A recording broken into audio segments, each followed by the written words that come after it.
Hello, welcome to Nutrition Strategies with Dr. Sherry Bainbridge, provided by Holistic Collaboration.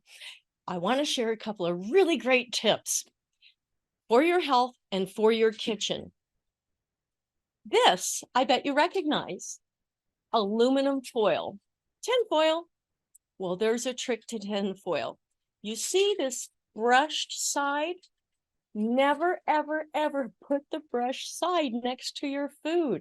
It flakes off aluminum into the food.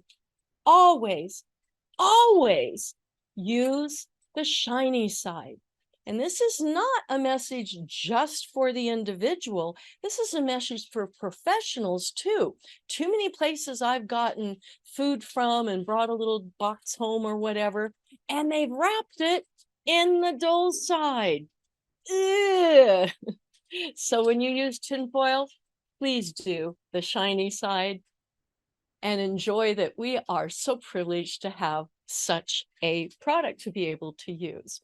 There's one other product I want to share with you. Several years ago, a good friend and I were talking, and I had just discovered something called parchment paper. It's designed to allow food to cook and all the yuckiness of the oil and so forth gather on top of the parchment paper. So people like myself that make my bacon in the oven on a piece of parchment paper on a cookie sheet, and I do this at about 375 to 400 for 20 minutes, and then you take it out. If it's crispy enough for you, fine. If not, put it back in for another half a minute or minute or so. Understand that humidity and altitude play a role in how long you cook things, and I live at a high altitude. So keep that in mind when you do this. And then you take the bacon with a spatula off, put it on your paper towel to drain some of the oil off, and just let it sit and dry. Now, the paper towel you had your bacon on, because I'll do the whole, now it's just 12 ounces, purpose the paper towel that you just put your bacon on in order to drain some of the grease off, and just plop it on those pans. And in about 30 minutes, it's going to be cooled down. You just take the parchment paper and you throw it in the trash. Is it wasteful? Yeah, it kind of is.